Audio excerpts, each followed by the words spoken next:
everybody, and welcome to another episode of Quarantine Cooking with me, Chef Harsh. Today we are going to be doing one of my favorite recipes. It is a cheat pesto. Okay, so I know that some of you have been talking to me about how it's hard to find basil right now. Pine nuts are obviously extremely expensive in this country, and so it just becomes a little bit hard to make a traditional basil pesto. And so what I'm going to do today is I'm going to show you how to make a spinach pesto, and we're going to pretty much be using all local ingredients, things that we find very, very regularly in our Indian markets.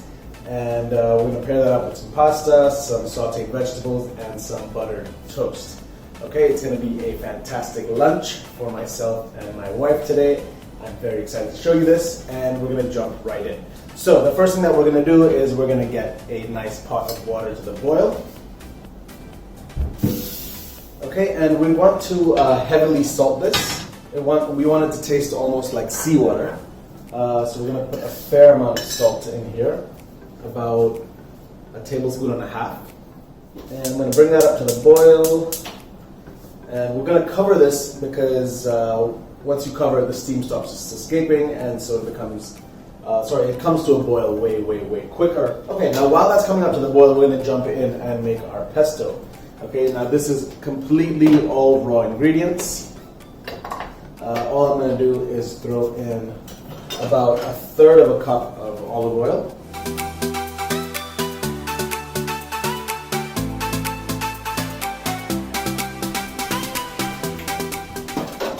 Okay, we're going to add in our spinach. Now this is just chopped spinach. It's about 2.5 cups. I might not use all of it. Let's see how we feel.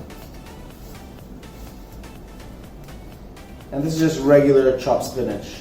Okay, there's nothing fancy happening here at all. Now what I'll do is I'm going to give this a little blend prematurely, just to sort of get the volume to go down a little bit, and then we'll keep adding more and more of our ingredients.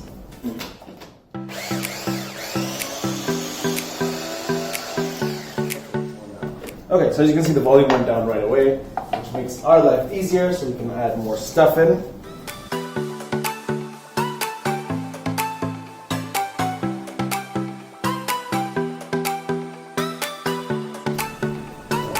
So if there's one thing you guys have learned about me, it is that I enjoy garlic immensely. So I'm going to add in quite a fair bit of garlic. This is about 10 cloves or so. Okay. And I've got some toasted almonds here. So all I've done here is I've dry roasted them in a pan until I started seeing some brown spots. And you start getting that really nice fragrance from the almonds. So let's just toss in about, I want to say 50 grams or so. All right, and I'm going to give that another little blitz.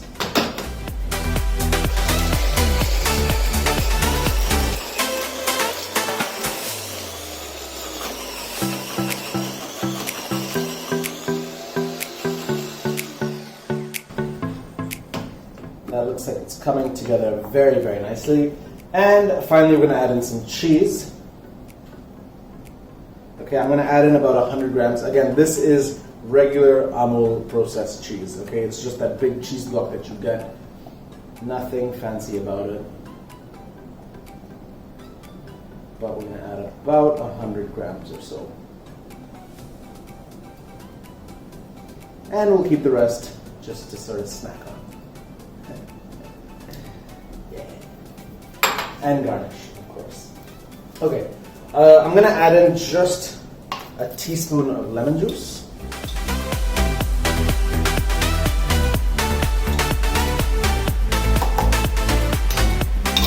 And finally, we're going to season this with some salt and pepper.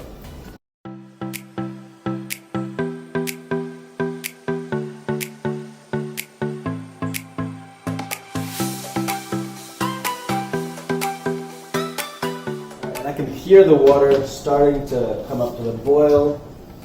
We've got just tiny bubbles coming right now, so we're still good on time. We're going to blitz this again.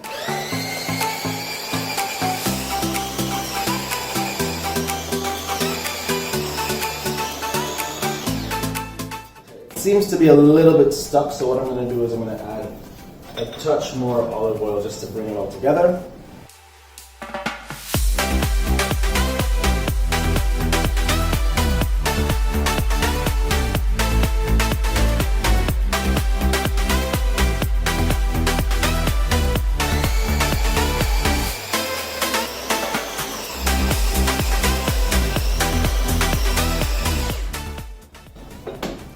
And there you have it. Our pesto is absolutely ready. And I can tell you right now, my pesto is the best.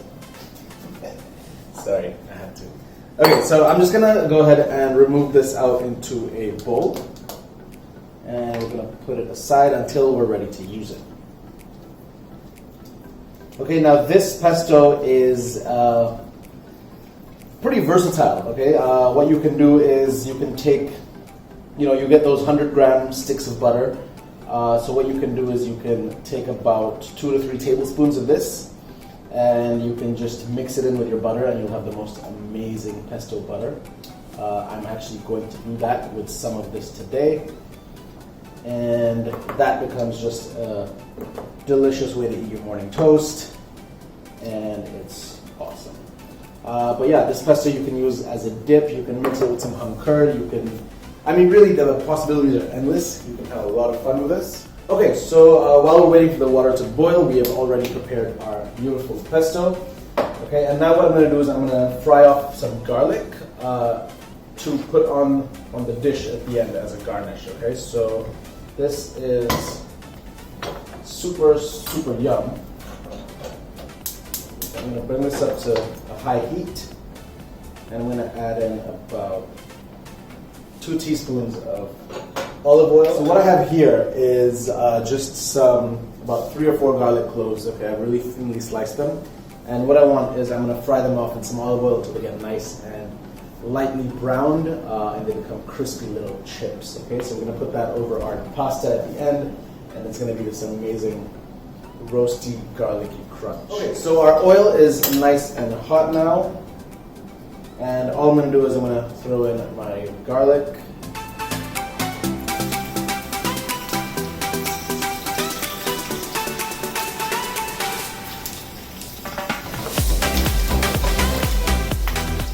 Okay, we're going to turn the heat down right away. We don't want it to burn. We don't want it to only cook the outsides. So we'll get it to a low heat, and we're going to get a nice slow fry. Okay. This is only going to take about 15 seconds or so. I can already see it turning brown, and it already smells awesome. I might save this oil because it's going to be a slightly garlicky oil now, and I'll probably use it to saute my vegetables in a few minutes. So as you can see, there's no wastage either, and our garlic is turning nice and brown, super crispy it's looking, and we're going to go ahead and just remove that from the heat. So what I'll do is I'm going to try to save that oil.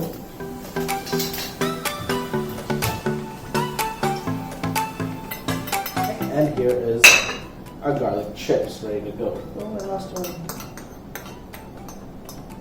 Okay. Now our pasta water has come up to the boil finally. So what I'm going to do is I'm going to add in the pasta now. So what I have here is a quinoa pasta, because we're like healthy and stuff. But if you're using regular pasta, just follow the instructions in the box. Usually it's about 10 to 12 minutes for al dente.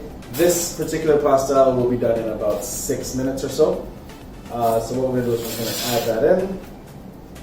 I'm going to get it back on the heat over here.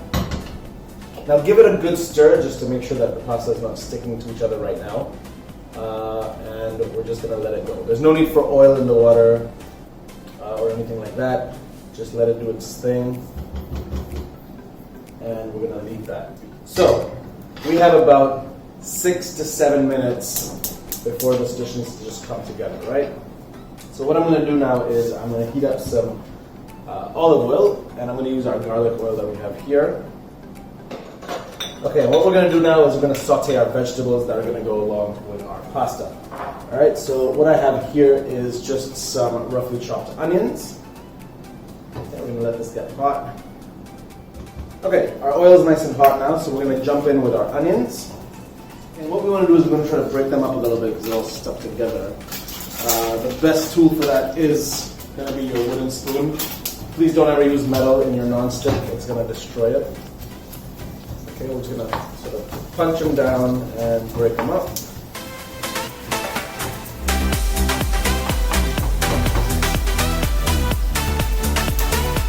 Okay, we're just going to let them sweat down a little bit on a high heat.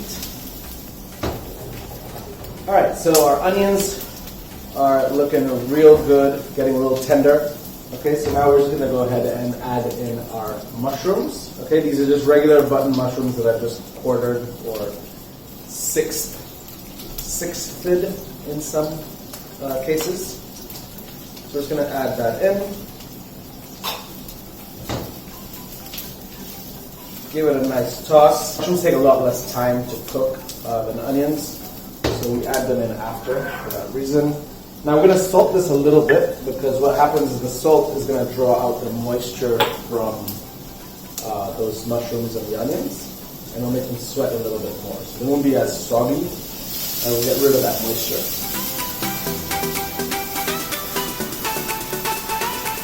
And all I want to season this with is salt and pepper. Because all of our flavor is going to come from our pesto. So we're going to add in a little bit of pepper.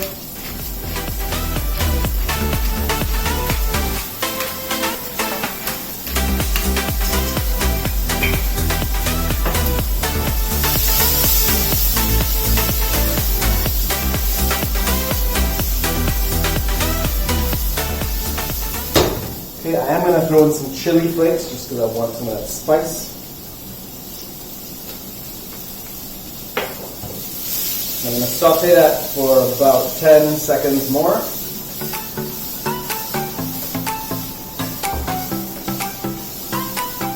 And finally we're going to add our cherry tomatoes. Okay, cherry tomatoes, again, they cook extremely quickly. We don't want them to get soggy. We just want to sort of hit them with some high heat real quick.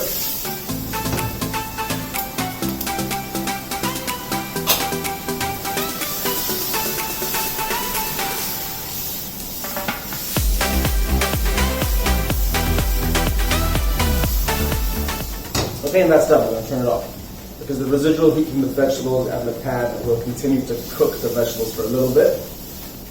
And we're okay with sitting that on the back burner right now. Let's check on our pasta real quick. Alright, it looks like it's almost ready to go. I'm just going to pull out a piece just to check.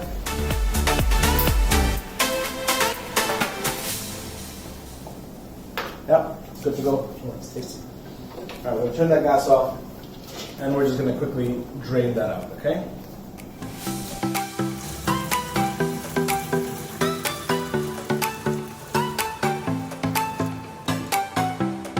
Okay, so what we've done here is I've just drained the pasta, but I haven't drained all of the water. The reason for that is that that water is a little bit starchy, so it's going to help to thicken our sauce once our entire dish comes together. So instead of wasting more oil drizzling this and making it not stick together, I'm just going to go ahead and toss it into my vegetables along with that water. Okay? Because we want to do as few dishes as possible. We don't want to increase the workload. Okay, now while that's just sitting there for a bit, I'm going to serve this on a high heat.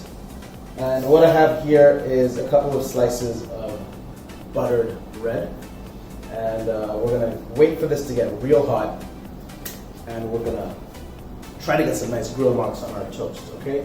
So while that's happening, what we're going to do is we're going to just mix this up together real nice.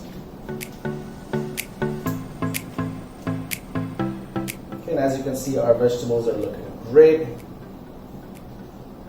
and we are going to get this back on the heat now. Okay, it shouldn't take very long to come back up and start seeing bubbles because it's obviously quite hot already. And what we want to do right now is try to get some of that water to evaporate. And then we're going to go ahead and add in our pesto and mix it all up. And by then our bread should be nice and toasted and we will have a delicious meal ready to go. Come on, pan. Ooh, I get bubbles. Woo! Alright, we got bubbles. Now we're going to add in some of our pesto. Okay, so for this amount of pasta, which is about 120 odd grams, I would say you can go in with about 3 to 4 heaped tablespoons of pesto. I prefer my pasta a little saucier than regular, so I'm going to add in 1 extra just for myself. And this is definitely hot now, so we're going to go ahead and place our buttered bread right down. Alright, and you can hear that beautiful sound. Oh no, my bread broke. That's okay.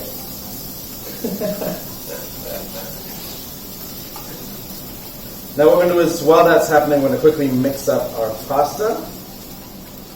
And we can see how that pesto is beautifully coating all of the pasta and the veg. And it looks fantastic. Oh, I can't wait to eat this.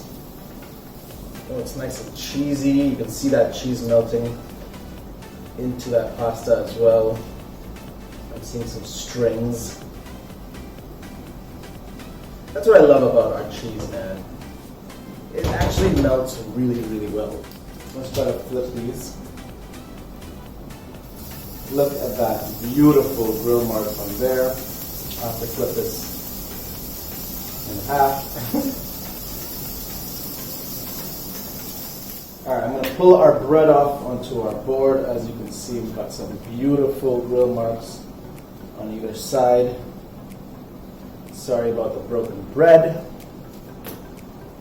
Alright, I'm going to turn that off.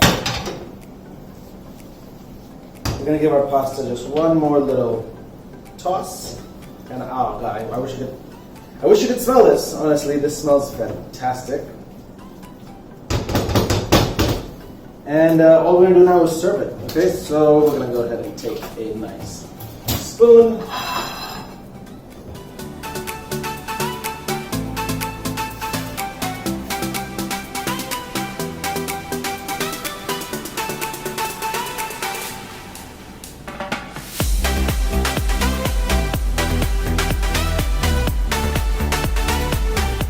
Okay. We're going to place our bread across.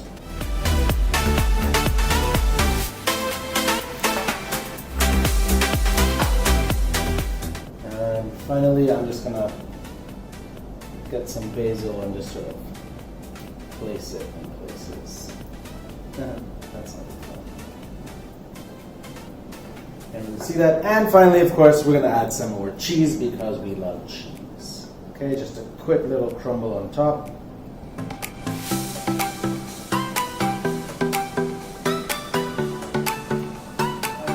Finally, we're going to add in our little secret weapon, which is our fried garlic chips. Oh my goodness, you can hear that? Yeah. Alright, nice and crispy little garlic chips. We're going to throw some of those on top. Okay, and this is going to be a little flavor bomb in all of those lucky bites that you end up having. And there you have it, guys. A super delicious, rich, creamy, comforting plate of spinach pesto pasta with some buttered toast. And yeah, I mean, it's delicious. I'm just gonna dig in. And I hope you guys make it.